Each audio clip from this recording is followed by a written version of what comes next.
उन अपराधों को गंभीरता से जांच कर उनको निराकरण करते हैं।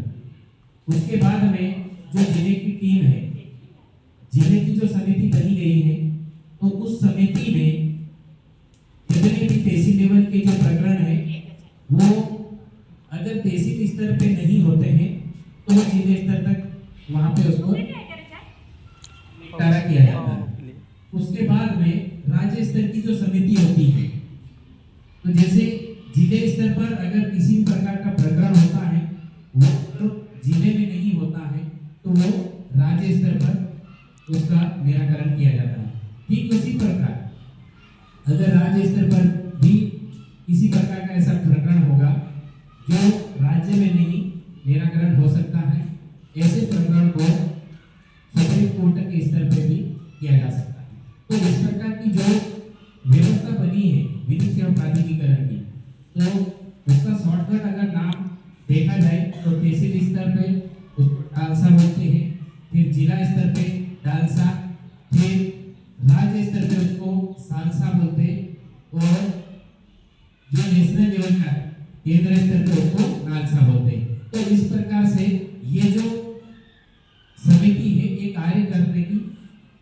एक स्टेप बाय स्टेप पूरी व्यवस्था बनाई है। तो इसमें कौन व्यक्ति पात्र होगा, कौन व्यक्ति पात्र होगा, किसके लिए जरूरी होगा, तो ये थोड़ा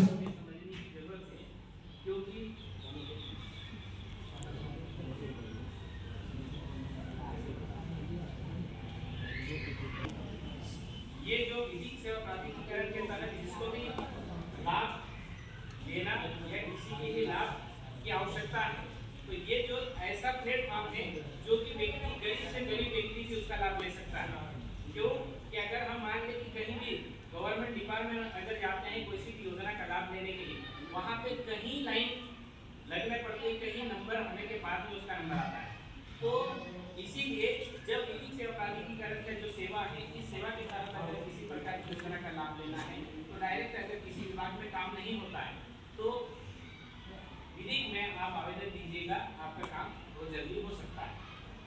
ये तो एक में आपके लिए आपके परिवार में ऐसे कोई बच्चा होगा जिसके माँ बाप नहीं होंगे,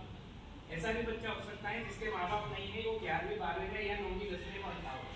ठीक है। तो ऐसे बच्चों के लिए एक योजना है, मुख्यमंत्री बाल आशीर्वाद योजना है, जिसको शॉर्टकट बोलते हैं स्कॉलरशिप,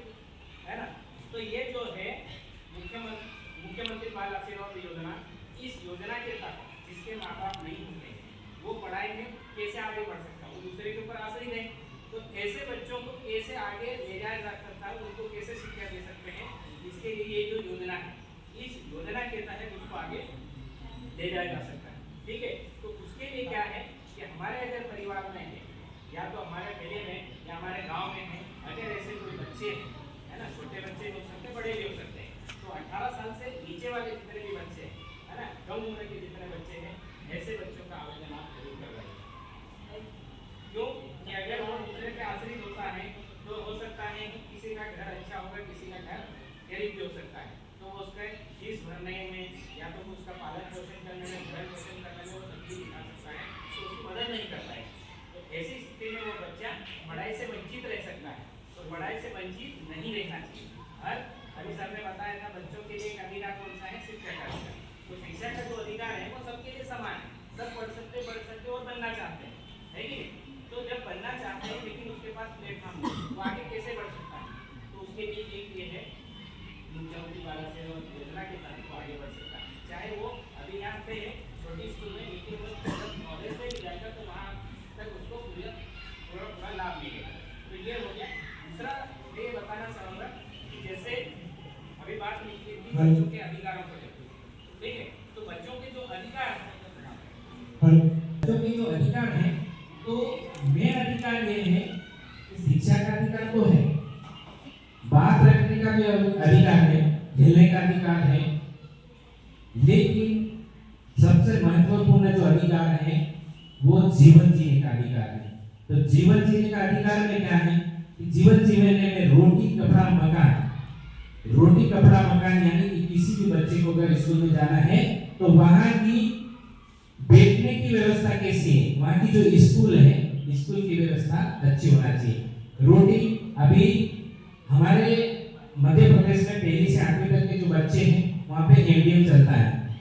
रोटी की व्यवस्था हो गई, कपड़ा भी गवर्नमेंट उसको निःशुल्क देती है बच्चे को। तो ये जो सुविधाएं हैं ये बच्चों के अधिकार में आता है। लेकिन अगर मान लो कि हमारे ग्रामीण स्तर पे किसी भी प्रकार का अगर कोई बच्चा है गरीब परिवार से कहीं दूर जा रहा है पढ़ने के लिए, उसको कोई भी व्यक्ति अगर रोकता है, पढ़ने के लिए रोकता है या तो किसी प्रकार से उसको आगे उसके जीवन को बढ़ने से रोकता है, ऐसे अगर इस प्रकार से अगर उसके साथ में व्यवहार होता है, इस प्रकार से उसके साथ में भेदभाव होता है, तो आप लोग, आपके पास में एक टोल फ्री नंबर होना चाहिए, चाइल्ड लाइन नंबर 1098। 1098 बच्चों के लिए स्पेशल टोल फ्री नंबर है 1098। आप सभी नोट कर लेना उसको 1098 करके। उससे क्या होगा कि जिस प्रकार से आपको किसी भी प्रकार की समस्या होगी, चाहे स्कूल की हो, चाहे स्कूल के बाहर की हो, चाहे घर परिवार की हो, अगर स्कूल में आपके साथ में आपके टीचर हो सकते हैं, आपके चपरासी हो सकते हैं, आपका प्रिंसिपल हो सकता है, किसी प्रकार से आपको आपके शिक्षा को लेके या तो आपको किसी प्रकार खेल को लेके कहीं उनसे अगर भेदभाव करते हैं तो आप उस नंबर पे कॉल कर सकते हैं, आप न्याय पा सकते हैं। ठीक है, तो ये सुविधा स्कूल के लिए तो है, लेकिन घर परिवार के लिए भी है। घर परिवार में ये है कि कोई लड़का लड़की पढ़ने जाते हैं तो अधिकतर क्या है कि ये लड़की है तो उसको ज्यादा पढ़ने नहीं दिया जाता है, लड़का है तो उसको अच्छा पढ़ने दिया जाता है।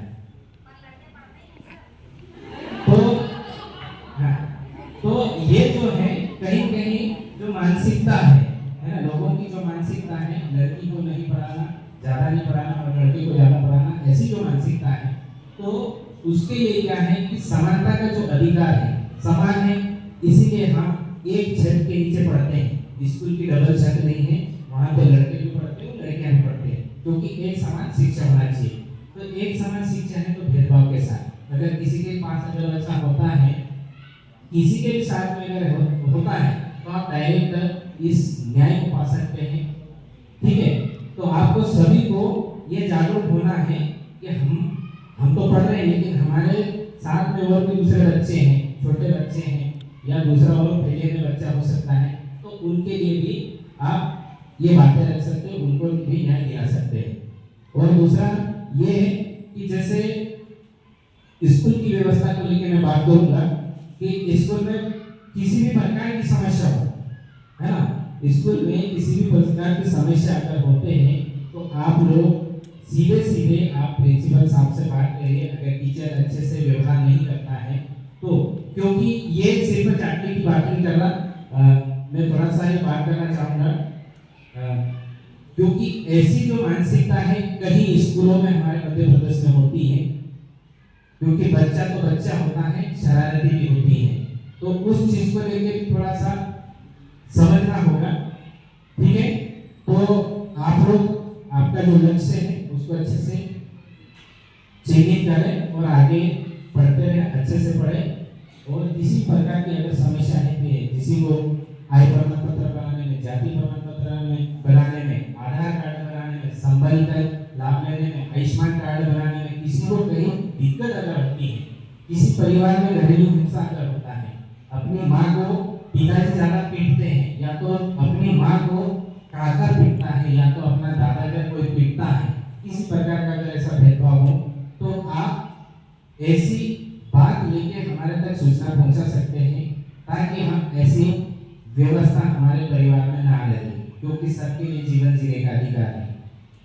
ठीक है, तो इतनी बात करूंगा मैं, आप लोगों ने मेरी बात सुनी, बहुत बहुत धन्यवाद।